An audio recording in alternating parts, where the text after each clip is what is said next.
সবথেকে বড় জাহান্নামের কুকুর, অন্য কেউ না, আমাদের বাচ্চারা নয়। বলছে মিড ডে মিলের খাবার রাস্তার কুকুরের বাচ্চাকে দেবো তো মুসলমানদের মাদ্রাসার ছেলেকে দেবো না, বলেছে না বলেন? আচ্ছা আমাদের জন্য চলছে তোর ঠাট ভাট আগে পিছিয়ে গাড়ি কাঁই কাঁই কাঁই করে ঘুরছে, আমরা তো সাথ দিয়েছি। তাই বিগত সরকার থেকে যখন সাথ তুলে নিয়েছি, ও সরকারের ধুতিটা খুলে পড়ে যাচ্ছে, কেউ গুজার লোক ছিল না। আমরা সাথ দিলে তো চলে, ঠিক না বেটি? তাহলে আজকে আমরা সাথ দিয়েছি তাই তোর চলছে।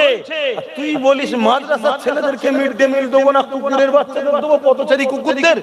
তুই উদাহরণ দিবার রাস্তা খুঁজে পাসনি, কুকুরের বাচ্চার সঙ্গে আমাদের বাচ্চাদের তুলনা করলি।